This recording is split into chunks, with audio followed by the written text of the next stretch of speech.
Details చూద్దాం. హెచ్సీఏలో జరుగుతున్న అవినీతిని బట్టబయలు చేసింది సిఐడి. తాజాగా హెచ్సీఏ అధ్యక్షుడు జగన్మోహన్ రావుతో పాటు మరో నలుగురిని అరెస్ట్ చేసి జైలు పాలు చేసింది సిఐడి. సిఐడి విచారణలో 3 అంశాలపై విచారణ జరిపి ఆధారాలతో సహా నిందితుల్ని అరెస్ట్ చేశారు. ఈ క్రమంలో హెచ్సీఏ కుంభకోణం కేసు నిందితులకు 14 రోజుల రిమాండ్ విధించింది మేడ్చల్ కోర్టు.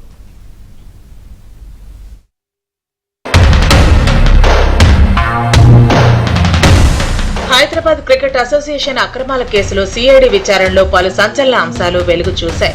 హెచ్సీఏ నిధుల దుర్వినియోగంపై టీసీఏ అధ్యక్షుడు ధరం గురవారెడ్డి ఫిర్యాదుతో పలు సెక్షన్ల కింద కేసు నమోదు చేసిన సిఐడి విచారణలో కీలక అంశాలు గుర్తించింది. హెచ్సీఏ సభ్యులు జగన్మోహన్ రావు మధ్య భారీగా ఆర్థిక లావాదేవీలు జరిగినట్లు గుర్తించారు. నిధులను జగన్మోహన్ రావు గోల్మాల్ చేసినట్లు నిర్ధారించారు. హెచ్సీఏ నిధుల దుర్వినియోగం కేసులో హెచ్సీఏ అధ్యక్షుడు జగన్మోహన్ రావు, హెచ్సీఏ కోశాధికారి శ్రీనివాసరావు, సీఈఓ సునీల్ అరెస్ట్ అయ్యారు. అలాగే శ్రీచక్ర క్రికెట్ క్లబ్ కు చెందిన రాజేందర్ యాదవ్, అతని భార్య కవితను సిఐడి పోలీసులు అరెస్టు చేశారు. వారి నుంచి ఫోర్జరీ పత్రాలు స్వాధీనం చేసుకున్నారు.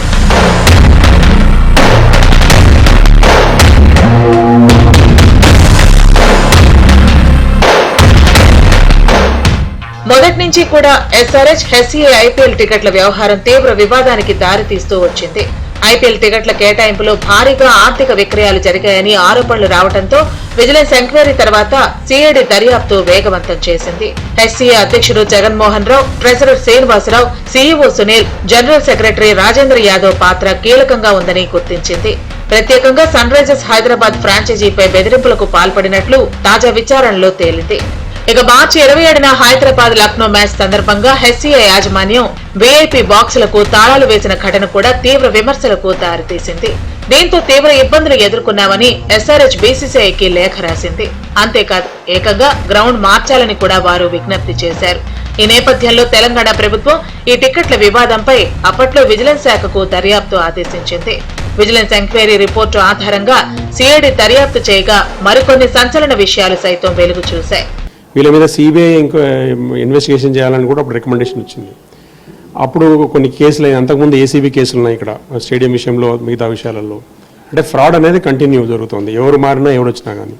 తర్వాత 2018లో జస్టిస్ నరసింహారెడ్డి గారు ఓంబడ్స్మన్ ఉన్నప్పుడు కొంతమందిని డిస్క్వాలిఫై చేసి వెండర్స్ సహా వాళ్ళ మీద కేసులు పెట్టాలని చెప్పి అప్పుడు ఈ శ్రీచక్ర క్రికెట్ క్లబ్ ఎప్పుడైతే జగన్మోహన్ రావు కాంట్రవర్సీలు ఉందో ఈ క్లబ్ను అది మెంబరే కాదని డిస్క్వాలిఫై చేశారు. అప్పుడు 2022లో ఇదే క్లబ్ని హైకోర్టు కూడా డిసప్రూవ్ చేసింది. అది వాళ్ళు గౌలీపుర కరెక్టు, ఇది కాదనేది. మళ్ళీ 2022 మనకి జస్టిస్ కక్రు కమిటీ 4గురితో సుప్రీంకోర్టు అపాయింట్ చేసిన కమిటీ వచ్చింది. ఆ కమిటీ కూడా ఐడెంటిఫై చేసింది ఏంటంటే చాలా ఫైనాన్షియల్ ఫ్రాడ్ జరుగుతున్నాయి, కంప్లైంట్స్ చాలా వస్తున్నాయి, సెలక్షన్స్లో కరప్షన్ ఉంది, ఎక్స్ప్లాయిటేషన్ జరుగుతుంది పిల్లల భవిష్యత్తుతోటి, ఇది సరిగా లేదన్నప్పుడు సుప్రీంకోర్టుకు రిపోర్ట్ సబ్మిట్ అయింది.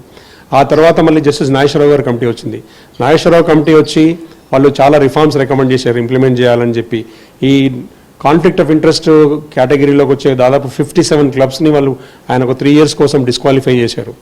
అయినా కానీ ఆయన వెళ్ళిపోయిన కానీ ఎలక్ట్ అయిన బాడీ ఎప్పుడైతే ఉందో ఈ 57 డిస్క్వాలిఫైడ్ క్లబ్స్ని మళ్ళీ టీంలోకి తీసుకొచ్చి వాళ్ళు జనరల్ బాడీ మీటింగ్లో పార్టిసిపేట్ చేయించి వాళ్ళతోనే అన్ని ప్రపోజల్స్ అప్రూవల్ చేయించి వాళ్ళని ఇన్వాల్వ్ చేసి పనిచేస్తున్నారు. ఇవన్నీ అక్రమాలు. 2 ఏళ్లలో 170 కోట్ల రూపాయల నిధులు వచ్చాయి.